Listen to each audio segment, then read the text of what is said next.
Massive Metro goes to him. Massive Metro, the Wizard Todd Mitchell's got the measure of Marcaller. Massive Metro, the Wizard's got the Group 1 and the National Trot with Sim Specific medals to Massive Metro. The Wizard.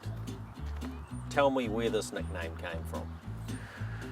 Well, everyone used to ask me that, but not so much these days. But actually George Simon came up with the name because he thought I was a know-it-all. So when George used to come around and drive the personality paces and drive a bit at home, and you know, we've been friends with George and Mary Ann for a number of years, but yeah, he used to think I was a smart ass know-it-all, so he came up with the Wizard, and it's sort of stuck ever since. Just ask the Wizard, he say, just ask the Wizard. But a lot of the times I tell people that it was because of my wand, Greg.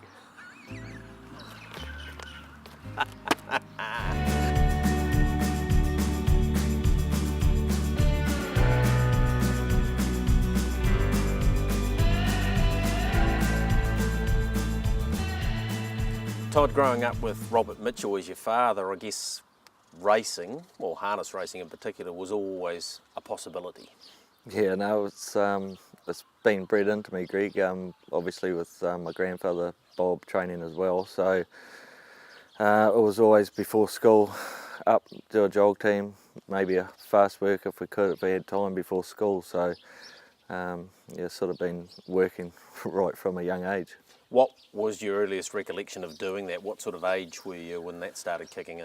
I think I remember Robert Dunn used to race a few horses up at, stayed at Dad's there for a few years, and I think one of his horses I drove fast work. I think I might have been 11 years old, my first fast work drive, so I think I was probably doing jog teams for about maybe 10, 11, around there. What about school, Todd? Were you a fan? No, no, I wasn't very good at school. I went there and that's about it, but I probably failed to learn a bit, but yeah, I was probably more interested in getting home and helping Dad with the horses. So when did you leave school and obviously start straight into the stables? As soon as I was 15, it was a bit of a fight with Mum and Dad to sign out of school, but they knew I wasn't really, I don't know, well, obviously dedicated, yeah. But you know, it's probably just been lucky that I have been successful in the game. Otherwise, I'm probably not qualified to fall back on anything else. So you know, I am pretty lucky in that respect. It could have gone the other way. What about those early years working for your dad? Were you, say when you were 10 and 11 doing those jog teams, were you acutely aware of how talented your father was, particularly as a driver? Yeah, well, obviously, you know, Dad spent a bit of time over in the States taking horses over when we were growing up. So we lived in America for a couple of years as well. So that sort of put pay to his driving career a little bit. You know, he drove some really nice horses and trained some nice horses, but he didn't probably get the drives that he should have. Obviously, he's always shown that he had a lot of talent driving, but just because he was out of the country so long, you know, you lose a lot of contacts in that. So I think that sort of put to pay to Dad's driving career here in New Zealand. But then again, you know, when Robert Dunn got sick, you know, he got on Master Musician and showed everyone how good a driver he is. But you know, I think anyone, well, most people, if you got the right horse, Greg, it makes the drivers. First winning drive was for him, Sue's Fortune at Morrinsville. Your recollection of that? Yeah, no, I remember Sue's Fortune. It took a while. I think I don't know, it might have been 19 drives to win one from memory.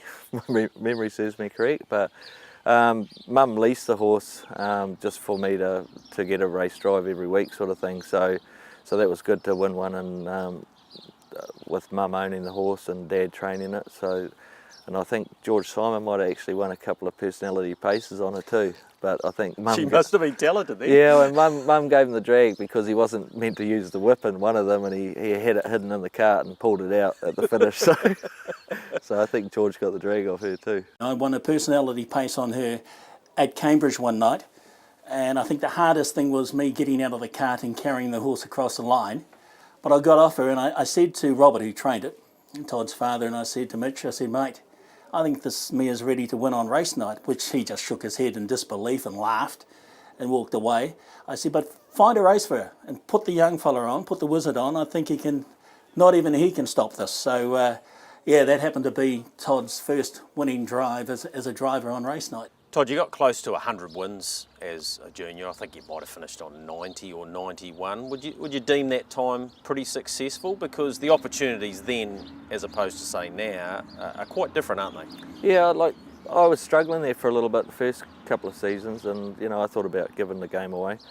But it wasn't probably till the last 3 or 4 years of my juniors, and especially when like Michael Langdon, he was leading junior driver, and it was actually really good when he went to Australia early on, because that I think I won leading junior driver that year that Michael was away. So I was thankful for Michael for moving away. But yeah, obviously you get more opportunities now with the concession drop downs and that. But I think what I did was just you ring up for drives, you get turned down, you just keep ringing, and they soon get sick of you ringing and put you on. But yeah, there can be a bit of a struggle to start off with.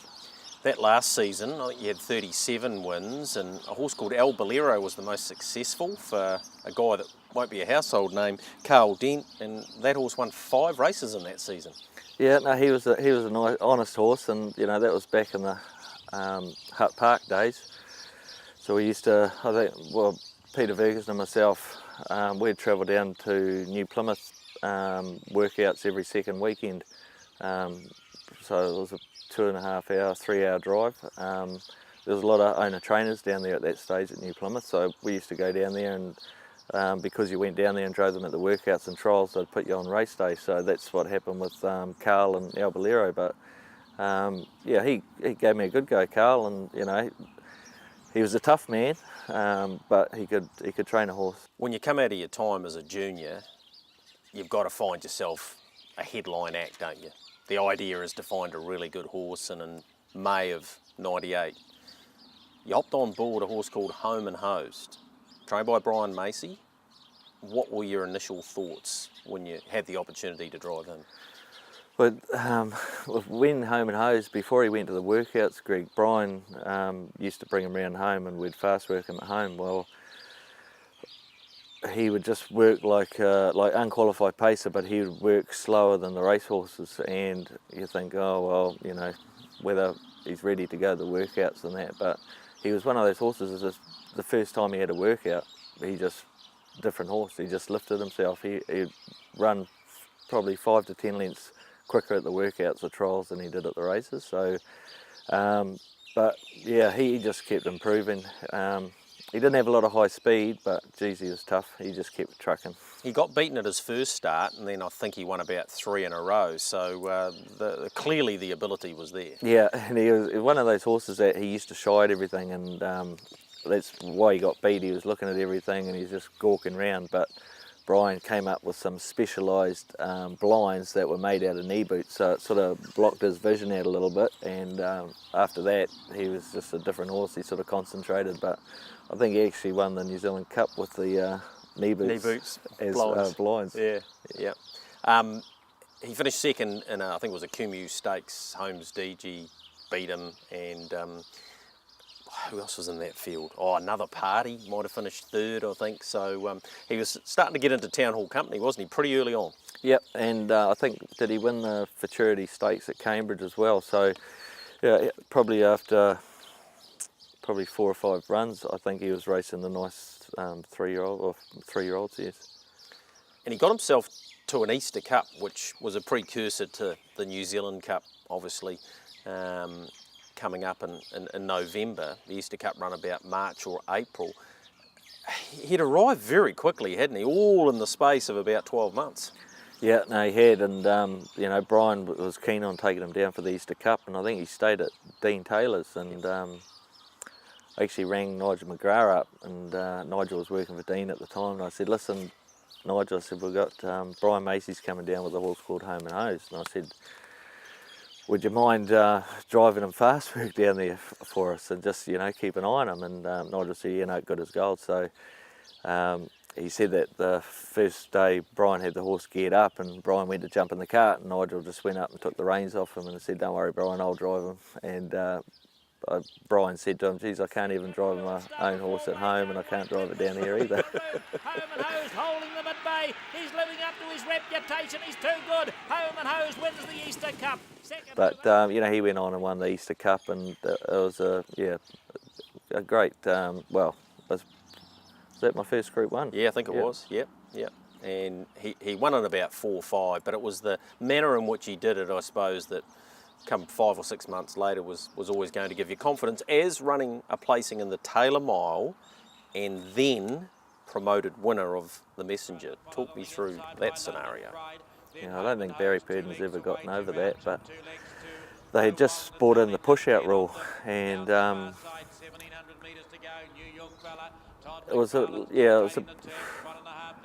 made the move to go around the field, and I thought Barry just left his move a little bit late, sort of pushed me over a little bit extra ground, but the way the rules have changed around again now, it probably wouldn't have made any difference, Greg, but it sort of cost me sitting in the 1-1 to then I had to sit parked, and Holmes DG beat me by half a head. So we won the race in the inquiry room, but probably not the ideal way to win it, but that's the rules were the rules. So actually I think that gave Brian a good night that night, because I think Flask won the 2-year-old Sale series, yeah. When I didn't really think she was a winning chance either. Yeah, she was long odds, wasn't she? Yeah. And it might have been 50 to 1 even. Yeah, might have been a second start or something. Yeah. But I think Nigel was staying at home, and I said to him, have a drive on this filly and see what you think. But I didn't really think she was a natural 2-year-old, but she just had the ideal run, wet night, and everything went to plan. Sat in the trail the whole way, and she won quite nicely. So, Brian won a stakes race in a Group 1 that same night. So the plan was hatched to go to the New Zealand Cup. History will show that it became your race for 6-7 years virtually. It was yours to win or lose. Where were your confidence levels? Because he had a couple of northern runs and went good and made his way south, and of course he finished 3rd in the Kaikoura Cup behind Richie and Yulstar. That race showed you that he was pretty close to the mark, didn't it? Yeah, and I think Holmes DG was the favourite that year for the Cup. So all the hype was on Holmes DG. The only thing that I lacked in confidence with Home and Hose was his speed, but he's just a dour stayer, and full credit to him. Like, obviously the New Zealand Cup brings out the best in the stayers, because I think that's what suited him. He just grinded all the way to the line, and was able to out-tough them really. He got a beautiful run, courtesy of a pretty fair drive, to be honest. And Holmes DG was in front. You've popped off the wheel and asked him to really go, and you're right, it was a stayer's performance. The last couple of 100 metres, he just kept winding up. Yeah, it was a big thrill, but he just kept going. I didn't think I was going to get there, but probably the last 100, I thought, well, yeah, he stuck his neck out, and that was a good tough run from him. And the first of quite a few big softy cheers from memory. I think you might have got one in that year. And look, a huge thrill for you, but also for the Macy's, Brian and Marilyn. They put a lot of faith in you, hadn't they? Oh, dead right. Like Brian and Marilyn, from the first day I started driving at the workouts, they were putting me on. And obviously, Brian's son, Philip Macy, he used to give Dad a hand at the Sables when he was young as well, and then he went on to university. So we've sort of been family friends and acquaintances for a very long time, Greg. So, but one thing about Brian and Marilyn, like they, obviously they've helped me from day one, and they've been right there. They've even got a couple of horses with me in training today, because obviously Brian's retired from training. So. They've been very loyal people.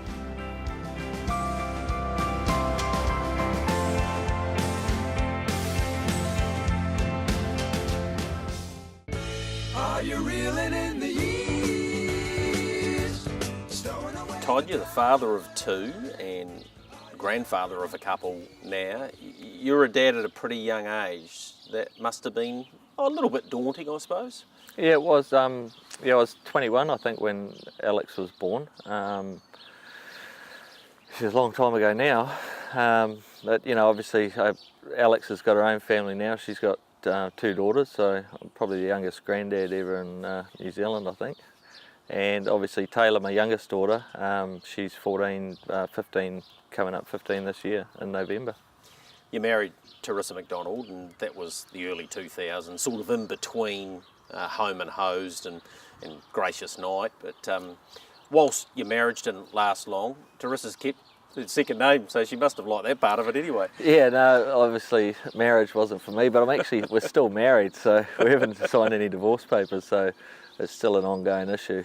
But Lisa, I can't marry again just at the moment, so I know I'm safe from that. But I think you once said to me you wanted to become the world's oldest bachelor or something like that, but yeah, at this stage you're still married anyway. Yeah, there's a bit of water under the bridge since then, but no, it's been a few years we've been separated from Teresa, but yeah, obviously Teresa's kept the name, and every time she has thoroughbreds racing, I'll get messages saying, how's your gallopers going to go today? And I'm like, well, I haven't got any in, but look in the paper and there's Teresa's got 2 or 3 in, so it gets quite confusing when you look at the racing paper a bit.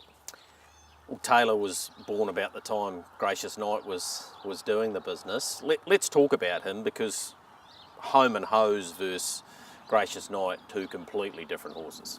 Yeah, like, Tui was his stable name, Gracious Night, and Warren Rich and Mike Burge were in training partnership then, but Warren was looking after the Pukekohe stable owned by the Asians, and so he came out of Warren's barn. Yeah, completely different horse. He was just a dead set sitting sprinter. Couldn't do much work with him in a race, but he could obviously get the 3 wide line and follow the speed, but he couldn't quite tough it out himself. But yeah, no, he was a good horse, and probably never saw the best of him because he just had a lot of little niggles and soreness issues. But Warren and Lil, they did a great job to win the Cup that year. You mentioned Mike Burge as part of that partnership at that stage. Back in that time, he was just a magnificent supporter of yours. Factored on Verba, you won an Easter Cup with, and a whole heap of other horses, wasn't he? Yeah, no, Mike, when he was based at Morrisville, I did quite a lot of driving for Mike, and I don't think he ever got quite over the fact that, well, it was hard because I had Factored on Verba, and obviously he was a really good horse too, and you know, I had about 4 or 5 years where I had the nice 4-year-olds in a row, and you know, this year it happened to be Factored on Verba and Gracious Night fell that they were heading to the New Zealand Cup the same year. So Mike said it wouldn't make much of a difference, just drive the best one that you see fit for the pick one at the start of the season who you're going to drive in the New Zealand Cup, and so I picked Gracious Night, but I think in the back of Mike's mind it was yeah, it was probably a little bit, I don't know, unsettling for Mike really, but I don't think he ever got over the fact of that actually. Like we're still good mates now. I have the odd drive for him every now and again, but yeah, it was for Mike and Warren to Quinella the New Zealand Cup that year was just a great effort, and I think Mike always felt that Factor deserved the New Zealand Cup a little bit more, but I think because Mike's father, his favourite horse was Factored on Verba. But he was a great horse, and like he was unlucky not to win it actually that year. It was only Gracious Night's speed that got him towards the line there, but he had the cup shot to bits, 50 out. Factored on Verba, young Rufus can't see it out, and back on the inside, Holmes DG and Gracious Night down the outside, and Shorty's Girl coming from the back with a late run. Gracious Night gets to the lead, Factored on Verba, Shorty's Girl, but Gracious Night wins the 2002 Canterbury Draft New Zealand Cup. Gracious Night. And in the New Zealand Cup itself, you did say that he needed to get the right run, and you got him into the perfect spot where he could show his speed. Yeah, we just got the perfect drag up, and like you couldn't have asked for anything better. At the right time, and when I peeled him out, he just showed enormous speed, and he was just, I don't know, I think the crowd lifted him that day because he just ran all the way to the line, but he showed a lot of speed to get past them. When Justin Excuse arrived in your father's barn, what were your initial impressions? Well, Brent Donnelly actually qualified the horse, and I drove him in a qualifying trial and qualified him for Brent. And Andrew Neal actually came to me a week after the qualifiers, and he said, listen, we're looking for a maiden to sell to Australia. He said, that horse you qualified last week, Just an Excuse, do you think he'd be worthwhile spending a bit of money? I think they wanted 30 for him. And I said, Andrew, I said, listen, Andrew, I said, the horse, he just hits his knees. And I said, you could buy him, but I just don't think you better flick him on to anyone. I said, it's probably the best bit of advice I've ever given to anyone. Because obviously the horse had a spell, and Ollie Haynes gave the horse to Dad to train, and never looked back. First up, Cambridge racing away. Last race of the night it was, and from memory there was some horrific weather going through the place at the time, but well, he destroyed them himself. He won by nearly 10 lengths. Yeah, I think that night you're talking about, the lights, I think the lights, the wind and the rain, I think the lights were actually moving. They were swaying in the wind, it was that bad, but yeah, he just had a bit of X factor about him. He was a bit like, I don't know, he's a bit like Gracious Knight and Home and Hose put together, because he could stay and he had speed at the end of it as well. He was just a lovely horse, and you know, obviously Dad did a great job with him, because you know, he had a club foot. He had a club foot, and obviously majority of his work was done at Raglan. He probably wouldn't have won the races he did if he wasn't trained on the beach, but yeah, he just had that X factor about him. He won 7 of his first 8, and he got beaten half a neck in the Kumu Stakes. He started off 30 metres. Patch Adams beat him that night, but he was exactly what your father needed at that stage of his training career, wasn't he? Yeah, and Dad was actually, he was starting to tone it down a little bit, his training side of it, and wind down, and he just bought the farm out at Raglan, and I think he might have taken 2 or 3, maybe 2 racehorses, and both owned by Ollie, and there was going to be him just train a couple on the beach, yeah, wind down. And then after Just an Excuse, he completely retired, because he said he'd never find another one as good as him, which I think he dabbled with a couple of horses people sent him that were sort of had a few problems, but actually he did come out of retirement too when I got outed. Within 12 months, he'd been a dual Group 1 winner. He'd won the Taylor Mile and Messenger, and he'd really arrived, hadn't he? Yeah, no, he was... like, you wouldn't think he would sort of suit a race like the Taylor Mile, but yeah, he just had the speed. And I said to Barry Purdon one night, he said that horse of your dad's a good horse, and I said, he just gets on a knee a little bit, and Barry turned around and he said, yeah, but he just hits him a bit quicker than other horses.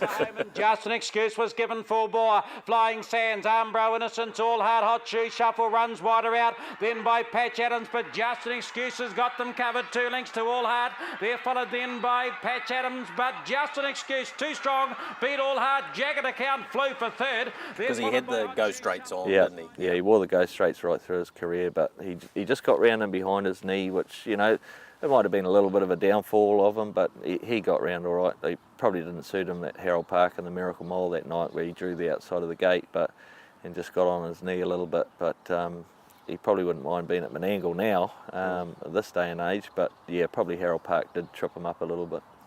Todd, his lead up to the New Zealand Cup of 2003, he went 2 good races in the north, and then he went to the Ashburton Flying Stakes, and you and your father couldn't have been happier with his 3rd. He went a great race, and he was bang on, wasn't he? Yeah, I think from memory, I think he ran 3rd to Jack Cade, because I think Jack Cade was actually favourite for that cup. And you know, he actually got to the line really good, and I said to Dad, I said, you know, couldn't be more happier with the way he felt that day. Let's go on to the Cup, and his arch rival, not at that stage, but he soon became his arch rival, was Al Su. You made your way to the top though, and you were able to dictate, and he just powered away with that cup, didn't he? Yeah, and I think, I actually think Mark Purdon gave me the front. I think he stepped to the front on Jack Cade, and I began that good that I thought, well, you know, we're just going to go forward. I was surprised that Mark gave me the front, but obviously he had respect for the horse, like I did, but yeah, he had everything his own way. He probably wasn't a real quick cup, but I think it was about 4 or 5. Yeah, he led up for probably 3/4 of the race. So yeah, it was a big thrill, especially to drive one, you know, New Zealand Cup winner for Dad. You got beaten in the Auckland Cup by El Su, but the Cup the following year. What are your recollections of the build up to that? Because conversely to his 3rd and the Flying Stakes. He actually got knocked over, which may well have ended up being a blessing leading into the Cup. Yeah, I think so, Greg. He got checked and sort of lost all chance, so he didn't really have a race. And I think Dad had a bit of a panic attack after that. But probably leading into the second Cup, but all the hype wasn't on him. I think it was all on Al Sue, so that took away a bit of the pressure. But the horse just lifted on that day. Like, I remember looking up probably a mile out, and David was probably leading by, I don't know, 10 lengths. And I thought to myself, he's gone too early. And then we sort of worked our way round, and I think Mr. DG Mr. you around, DG, didn't he? Anthony Butt, and gave us the 1-1 for the last 1200 of the race, for 1,000 metres, and we just had a beautiful trip. And he dug really deep. Like, he had to be good to beat Al Sue that day. And I think if you've seen the replay when we go over the line and David drops his head, he's a little bit disappointed that day. He backed up 3 days later. No Miracle Mile campaign this time. Went around the New Zealand free-for-all, and he was too strong there too. Yeah, did he? Mr. DG ran second to him. Yeah, so, and that was a big effort, because he wasn't sort of one of those tough horses where he was tough, but like backing up so close wouldn't really suit him. He's sort of a little bit better when he was a bit fresher. So there was a big effort to win the free-for-all as well. I think that might have been the first time I won the double. Your dad had his work cut out for his third attempt to win that New Zealand Cup. Only a few days prior to the race, he had a bit of a bleeding attack, and it was touch and go, wasn't it, whether he was even going to start in that race? Yeah, he was a bit, he had a bleed, and then obviously let the authorities know, and they were going to train him and then scope him after, and I think he was staying at David Butt's down there, and everything played in, and he scoped clear.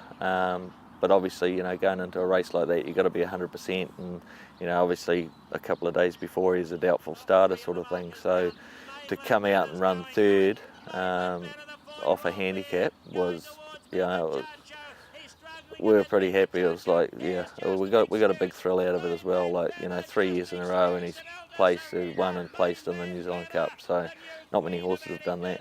Of course, that was behind Mainland Banner. Do you think you underdrove him, or because of that, or was Mainland Banner just too good on the day?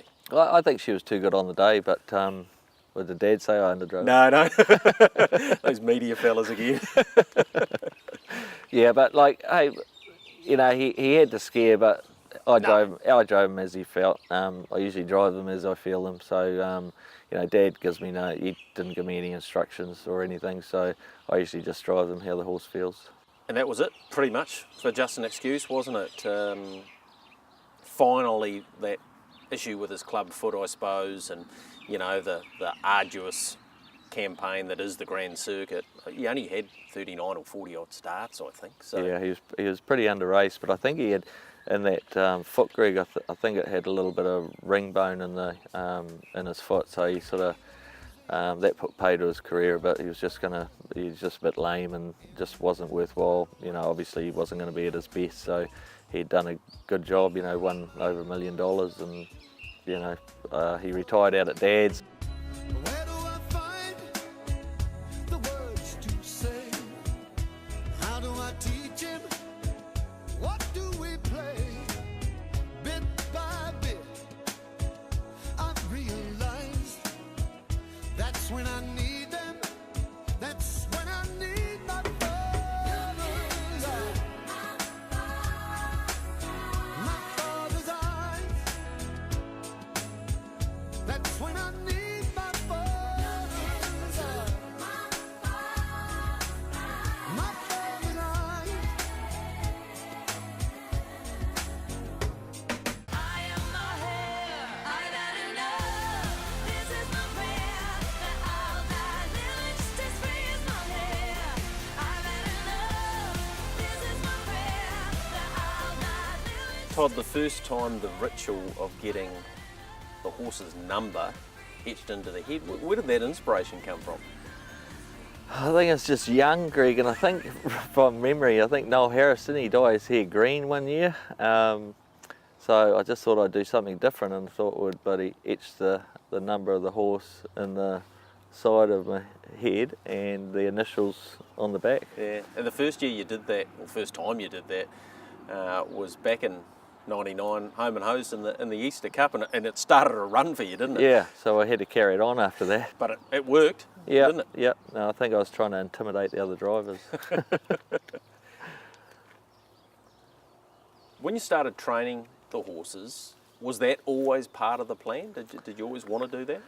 Well, I sort of got to the stage where Dad sort of had got his numbers down a little bit, and I thought, well, I've got to do something. So I thought, well, I'll you know, put my hand to training, and started out with training a couple of horses, leased some boxes off Dad, and then went and helped Brian Macy in the mornings, because, you know, Brian had about 5 or 6 horses as well, so I'd work my ones and then head on out to Brian's and help Brian work his team. So it worked out quite good, and then just work the Brian the mornings for Brian, and then back in and do mine in the afternoon. And you know, after a few months, the team grew a little bit, and Dad obviously sold his place, and Lynn and Andrew Neal bought it, and they were, you know, I was lucky enough that they rented me boxes as well until we got set up out here, so it all worked out pretty good. But yeah, training was always in the back of my mind, but to a certain extent, probably not on a big scale, but it has done over the years. It's got a lot bigger.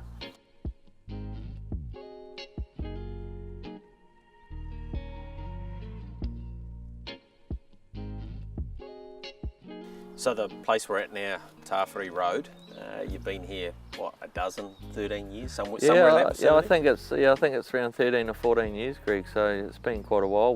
We've lost the place once, and then ended up, obviously with the divorce with Teresa and myself, and the partnership, we had partners in the property as well. So that all dissolved. So they put the place on the market, and it actually, I had another owner that was going to go halves with me, with Derek Blackwell, who owns the place with me now, but yeah, they wouldn't sell the place to us, Greg, so it went up on, and got sold, but the people, they were farmers and they didn't really need the track or anything, so I was able to lease the property back for 18 months and move from the main house to the flat. To the outhouse. To the outhouse, little bachelor pad that was.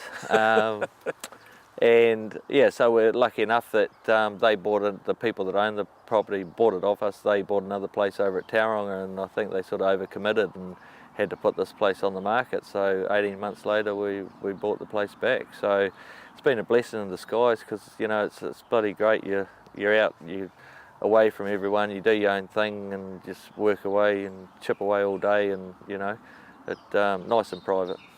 I think harness training wise, you're up over 250 winners. That's a fair effort in a reasonably short period of time. But you've had some time out of the game as well. Once was a betting type scandal. Just talk me through that a little bit. Yeah, well, the betting type scandal one, that we only got fined for that, so we're actually lucky we didn't get any time. But yeah, we got, well, myself and Peter Ferguson got charged for tipping for gain. There's an Asian guy, Felix, that he would ring you up the day before the race or the day of the race and say, what's your best chance? And you'd just say, well, I think I can win on such and such. So whatever your best drive was, he would put 200 win on for you. So he would just give you the betting ticket. So, you know, when we got charged for that, I think Barry Lichter, he sat in on the case, because he went there thinking that it was going to be a race fixing charge and how we were pulling up horses and letting them go, but it really wasn't. And you know, obviously the rule says that you're not allowed to tip for gain, but you know, I was sponsored by Best Bets and Friday Flash for a number of years, and every week I would put your best drives in the column, and we were getting paid sponsorship money for that. I sort of think it works out the same thing, but obviously it doesn't. But yeah. Did you learn a bit out of that experience? You know, did it set you back on your heels a wee bit? Oh, I did. You know, obviously you were worried that we were going to get time, and you know, probably lucky that we only got fined. But in the hearing, I think they asked why I had more payments showing into my account than Peter Ferguson's, and they asked me why, and I said, well, obviously I was the better tipster. But on a serious note, Greg, yeah, we made a mistake. We paid the fine, which was, I think mine came to about 10,000. I think it showed about 9,000 that we'd made over a period of time, plus $1,000 for the misdemeanour.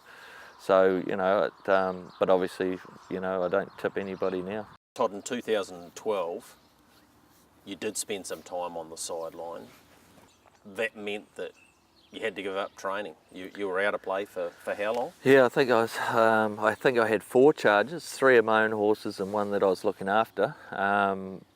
So, yeah, but I don't think it was charged with administering bicarb, but the stuff that I was putting in the feed, the calcium propionate, it was raising the sodium bicarb levels. So, obviously you can't argue with that. I made a mistake. I probably shouldn't have been doing it, but we all learn from our mistakes, and it went on for a few months, but I got 9 months on the sideline. Well, I think it was originally 12 months, and then we appealed it and got it reduced down to 9 months plus. I think I paid another $3,000 or $4,000 fine, but I think if I knew that I was going to get the fine, I think I would have taken the extra 3 months. But yeah, it was tough time in your life? Oh, it was a tough time, and it's sort of like you've got a mortgage to pay and everything, and I was lucky enough that I got a job at Penkaro for the 9 months, and Dad took over the team at home and had good staff like Jean Robb. He was working for Dad, and Shelley Bakey, she did a great job as well before she moved on. But it was a tough time, but I had supportive owners. When I got my licence back 9 months later, they were back in the stable and away and kicking again. But it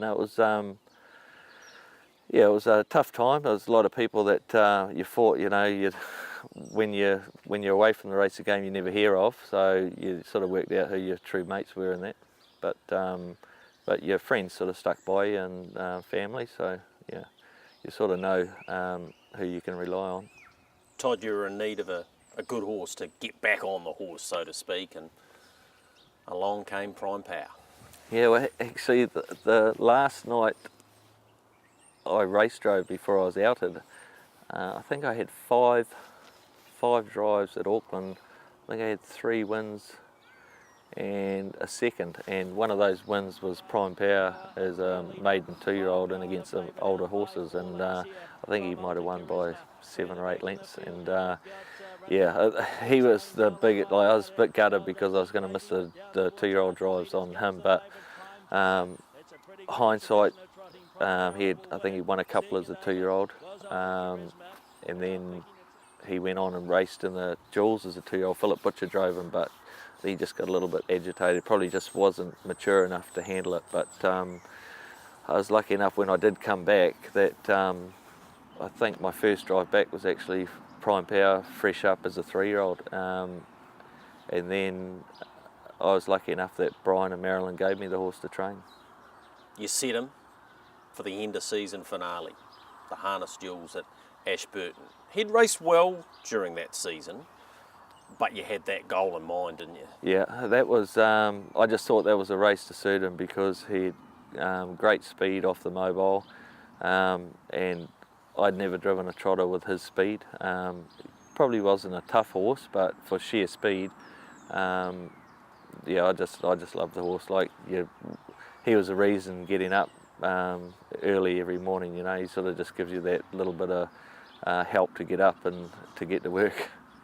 He drew the front line, and you had one thing on your mind, and that was to find the top of it. Yeah, and obviously, it was a handy field. Blitzham Calder, he was there, and he'd beaten, I think, Prime Power. He'd beaten in one start up in Auckland.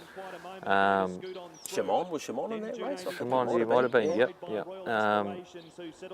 And with the trotters, you just wish for luck, but I don't actually think that horse was ever going to get beat. He just felt enormous the whole race, and 156.5. Yeah, 56.5, and at the top of the straight he was just jogging. And what did Mark Mack say? the wizard looks left, the wizard looks right, but there's no one coming.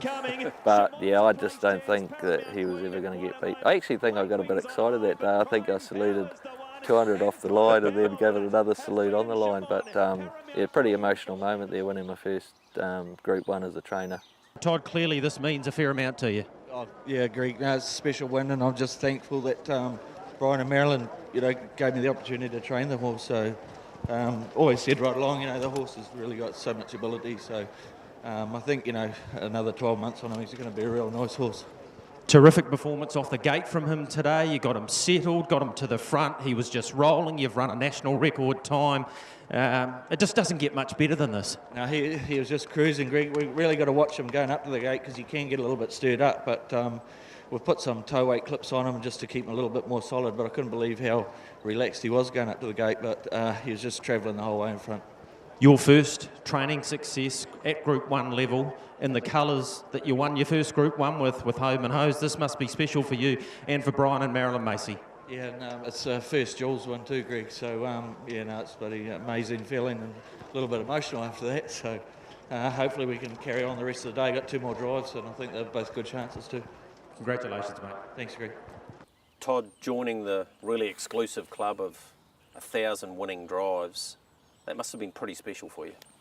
Yeah, I think after winning, obviously training drive in the Group 1 winner, that was my next ambition. I was close to getting 1,000 wins, and I thought it was only going to be a couple of seasons away. So, but that gave me a lifetime satisfaction, Greg. To be, I think it was there 20 drivers in the North Island, or the New Zealand, yeah. That have won 1,000 races. So to be part of that group, it's pretty special. Prime Power a length and a half over Kincasler, Bone Chip. Rare Opportunity down the outside, 100 to go. Prime Power, Kincasler closes in strongly, and Rare Opportunity. Prime Power, Kincasler. Prime Power's in front. The Wizard, he's got his 1,000th. Good on you, Wizard. The Wizard. Tell me where this nickname came from. Well, everyone used to ask me that, but not so much these days. But actually, George Simon came up with the name because he thought I was a know-it-all. Whenever there was a question asked by anybody in the stable, the bloke that always came up with the answer was Todd. And then one particular morning, somebody asked a question and nobody knew the answer. And they asked me. I said, well, don't ask me, ask the Wizard. He's the one that'll conjure up any sort of answer, and that's how it actually began, calling him the Wizard, and it's stuck to this day. I think every now and then he's called the Waikato Wizard, but he's the Wizard to us. And originally, though, the original nickname was Fig Jam, but I'll leave everybody, let them work that out themselves, I think. So it's nothing to do with his wand, what you'd have us believe. Well, I think that wand has got him into trouble quite often.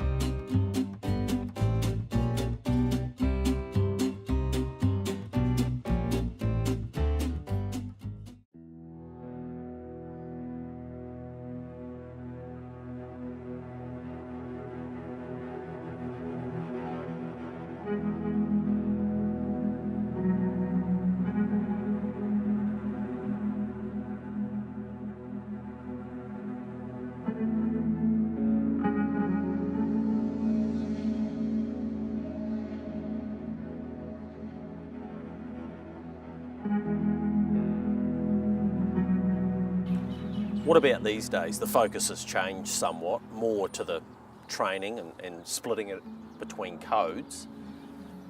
Is there still the passion to drive and find another really good pacer, or trotter for that matter? Yeah, well, it's hard. Like, I had to diversify, Greg, just because the way the standardbred team got a little bit down on numbers, and so we actually started training a couple of thoroughbreds, and we had a bit of success, so it's carried on. But I think if I didn't diversify into both codes, Greg, I probably would have sold the property by now and be training at the track, or just the way the times are that I've had to do that, and it's just the way the numbers are. They're down on a whole everywhere in New Zealand on the harness racing side of things anyway, and I think the thoroughbred numbers are, they're high and going strong. So I think we've done the right thing there.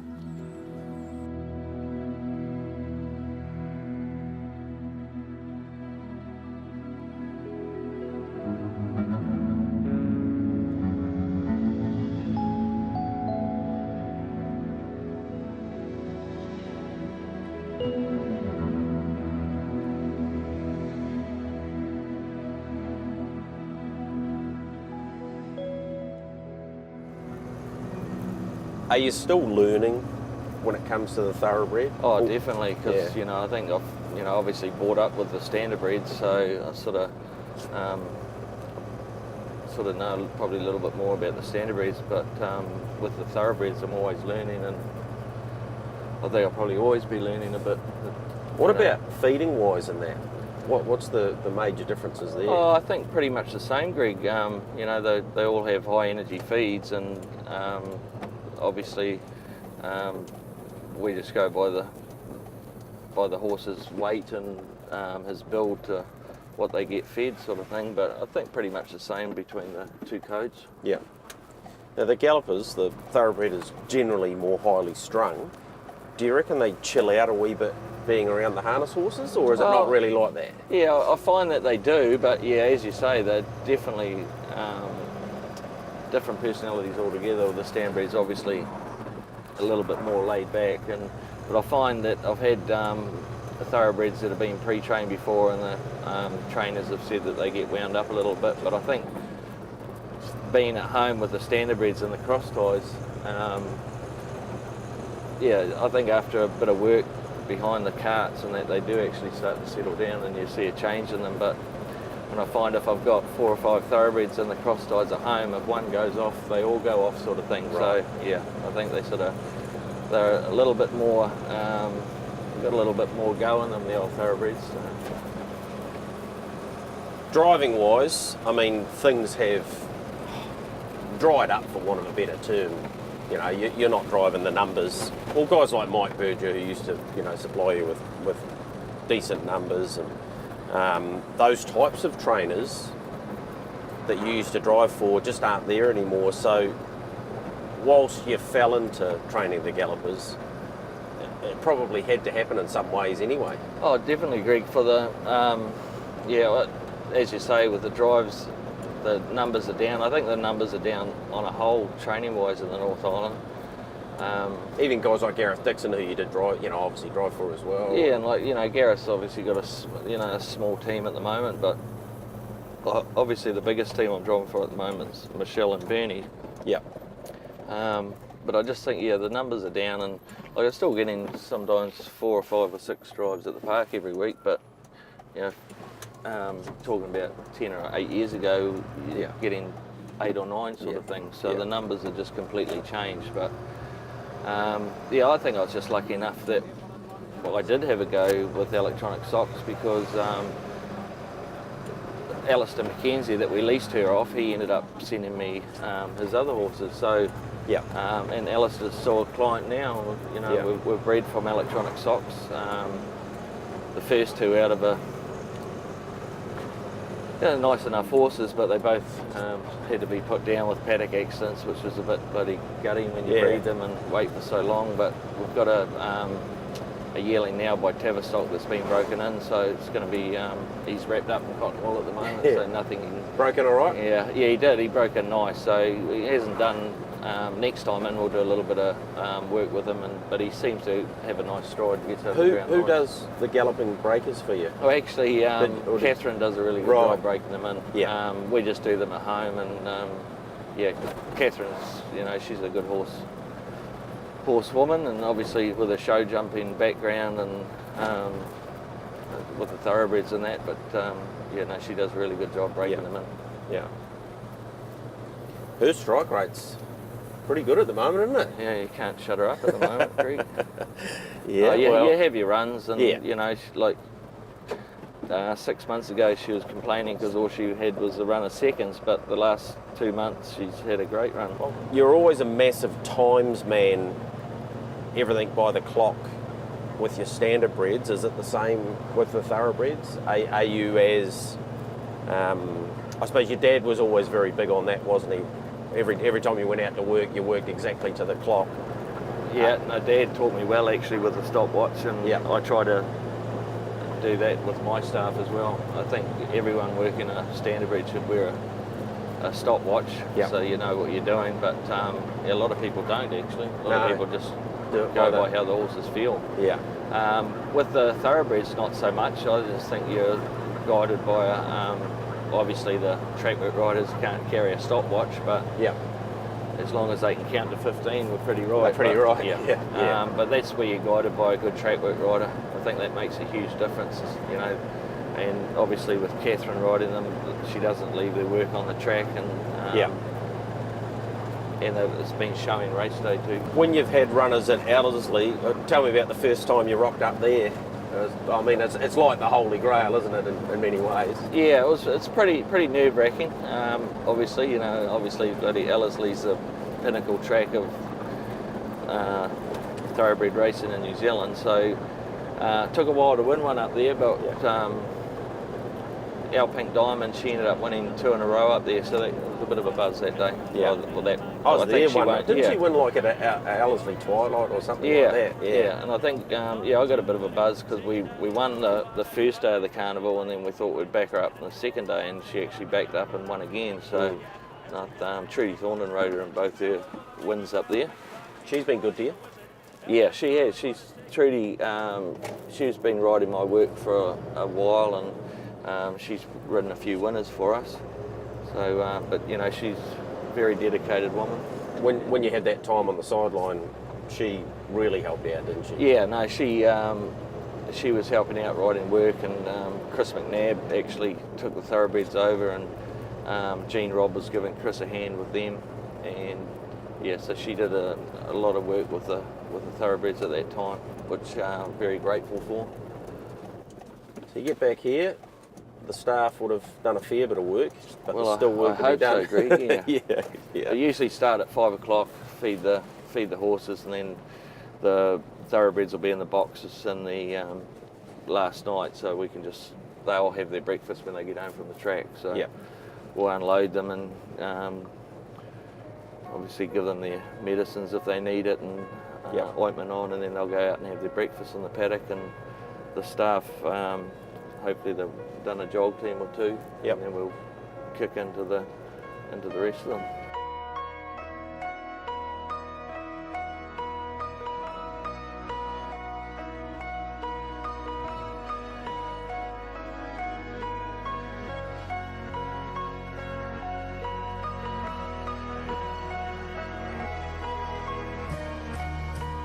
That's part of your training regime, to teach them to... And he's usually pretty good, but this last couple of days he's been giving Les a bit of stick on the lead, bloody rearing up, and tried just a bit fresh so he can have the saddle on him for a few days and get the shit out of him. But usually he is quite a good leader. So how do the gallopers generally go as a jog team? Because it's not the norm for them, is it? It's not, no, but I think I haven't had many bad leaders. Yep. I think it's just because they enjoy following the horse in the cart. Yeah. But usually they're pretty sensible. Like I'll try them if they're dangerous or not. I'll just either get them ridden or put them in the swimming pool for a bit. But yeah, most of them are pretty quiet and they take to it pretty easy. I've only had probably 1 or 2 that I haven't been able to put on the lead. And it's probably different for them too, you know, like routine can become a bit monotonous for them, can't it? Yeah, and I find like over the years early on when we first had them, we were just sort of jogging them up a little bit too much. So they jog 2.5 mile, only up to 2.5 mile, which is about 15 minutes trotting. But it's just good to do some work with no weight on their backs. And it's good if they've got soreness problems. Todd, you hadn't driven in a New Zealand Cup before '99. You'd now driven in 6 Cups. I think 2000 when You'll Star won it, you missed a place with Factor on Verba, but you'd driven 4 winners and a second. Like, some of our best drivers in the history of the game haven't won the race. At this stage, were you thinking, what's happening here? How am I so lucky to be doing this? Well, that's the thing, Greg. I just went through 5 or 6 years where I had the top 4-year-olds, well, the northern top 4-year-olds to drive, and like these days, I can't even get on one that can win 2 or 3 in a row. But I was just so lucky then. I don't know. Everything I sort of touched, it's just worked out. But now it's sort of slowed up a little bit now. That few and far between. But you know, a horse like Just an Excuse, I think they just come around once in a lifetime, and I think we're pretty lucky to be associated with a horse like him. Well, associated with a horse like Home and Hose, Gracious Night, Factor on Verba, Bailey's Dream, Monkey King, like You could, a decade of super horses, yeah, all within 10 years, 12 years. So I was very lucky to get on some horses like that. What about winning one New Zealand Cup, let alone 2 New Zealand Cups for your dad? Where does that sit in Todd Mitchell's career? I think I was pretty emotional after the second New Zealand Cup for Dad. You know, obviously Dad was emotional too that day, and I think that set me off. But yeah, it's, you know, a lot of pressure, and you know, Dad's a bit like, well, I'm a bit like Dad really. Like some days, race day, I sort of get a little bit wound up.